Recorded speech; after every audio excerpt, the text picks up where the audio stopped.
मोअज़्ज़ज़ अहबाब अस्सलाम वालेकुम। रूस और यूक्रेन के दरमियान गुज़िश्ता 8 बरस से जारी तनाज़ा सिर्फ़ इन ममालिक में रहने वालों के लिए ही नहीं बल्कि बैनुल-अक़वामी कम्यूनिटी के लिए भी किसी दर्द सर से कम नहीं है। इन दोनों ममालिक की मुश्तरका सकाफ़त इन्हें जितना मुत्तहद करती है उतना ही एक दूसरे से जुदा भी करती है। ये तारीख 9वीं सदी तक जाती है जब यूक्रेन का मौजूदा दारुल हुकूमत कीव स्लाविक रियासत का मरकज़ था। इस रियासत को स्कैंडिनेवियंस के एक गिरोह ने बनाया था जो खुद को रस कहते थे। कुरून वस्ता की रियासत जिसे तारीख दान कैमर रस कहते हैं दर हकीकत यूक्रेन और रूस दोनों की इब्तदा थी। वीडियो की मज़ीद तफसील में जाने से पहले आप सब दोस्तों से इस चैनल को सब्सक्राइब करने की गुजारिश है। मोअज़्ज़ज़ दोस्तों, मास्को 12वीं सदी के दौरान मार्ज़ वजूद में आया और कीव के व्लादिमीर अव्वल ने ऑर्थोडॉक्स क्रिश्चियन को बतौर रियासती मज़हब कबूल किया। व्लादिमीर अव्वल ने हीरा सल्तनत की बुनियाद रखी जो आज के बेलारूस, यूक्रेन, रूस और बहरे बल्कान पर मुश्तमिल थी। इस खित्ते में बोली जाने वाली मुख्तलिफ ज़बानों के अदगाम के नतीजे में आखिरकार यूक्रेनी, बेलारूसी और रूसी ज़बानें वजूद में आईं। आपस में एक दूसरे से जुड़ी इस तारीख की वजह से ही शायद रूस के सदर व्लादिमीर पुतिन का यह दावा बज़ाहिर दुरुस्त नज़र आता है कि रूस और यूक्रेन के लोग एक ही हैं।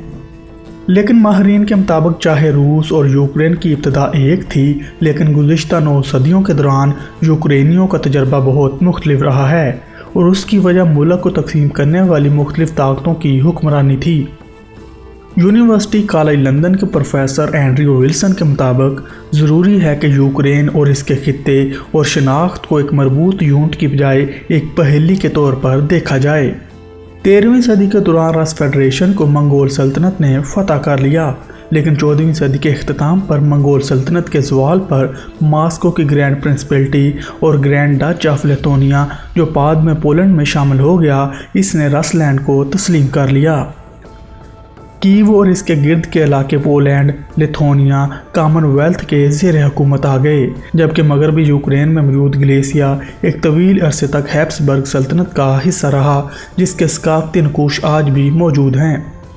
रूस की तारीख पर गहरी नज़र रखने वाले तारीखदान जेफरी होस्किंग बताते हैं कि यूक्रेन के मगरबी हिस्से की तारीख उसके मशरकी हिस्से से बिल्कुल मुख्तलिफ है। इसके बहुत से रिहायशी रूसी ऑर्थोडॉक्स नहीं बल्कि मुत्तहदा चर्च या मशरकी कैथोलिक चर्च से ताल्लुक़ रखते हैं जो अपनी मजहबी रसूमात यूक्रेनी ज़बान में अदा करते हैं और पोप को अपना रूहानी पेशवा कहते हैं।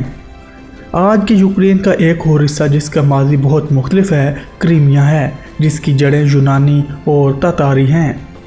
17वीं सदी के दौरान पोलिश, लिथुआनियन, कॉमनवेल्थ और रूसी तसाडम के दरमियान होने वाली लड़ाई दरिया डनीपर के मशरक में मौजूद इलाके को रूस के साम्राज्य कंट्रोल में ले आई। यह खित्ता लेफ्ट बैंक यानी यूक्रेन कहलाता था। इसी सदी के दौरान एक यूक्रेनी कोसाक रियासत आज के यूक्रेन के मरकज़ी और शुमाल मगरबी खित्ते में थी लेकिन सन 1764 में रूसी मलका कैथरीन ने इसे ख़त्म कर दिया और यूक्रेनी ज़मीनों के बड़े हिस्से हासिल करने के लिए आगे बढ़ी जो पोलैंड के पास था। इसके बाद बरसों में आने वाली एक पॉलिसी की बदौलत यूक्रेनी ज़बान का इस्तेमाल और इसे पढ़ना ममनू करार दे दिया गया और लोगों को ज़बरदस्ती रूसी ऑर्थोडॉक्स मज़हब इख्तियार करने के लिए मजबूर किया गया।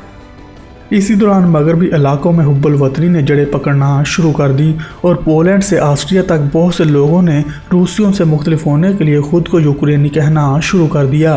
लेकिन 20वीं सदी में रूसी इनकलाब और सोवियत यूनियन के क़याम ने इस पहेली को आज सिरे नौ तरतीब दिया। आलमी जंग के अख्ताम पर सोवियत रहनुमा जोसेफ स्टालिन ने आखिरकार एक बार फिर यूक्रेन पर कब्जा कर लिया। मास्को ने सन 1950 में क्रीमिया को सोवियत यूनियन में जमहूरिया यूक्रेन में शामिल कर लिया और सोवियत हुकूमत ने और ज़्यादा मजबूती से यूक्रेन को रूस के असर और रसूख में ले लिया और यूक्रेन को अक्सर इसकी बहुत भारी कीमत चुकाना पड़ी। स्टालिन की सन 1930 की ज़रई असलाहत के नाम पर लाखों यूक्रेनी कहत का शिकार होकर मारे गए थे।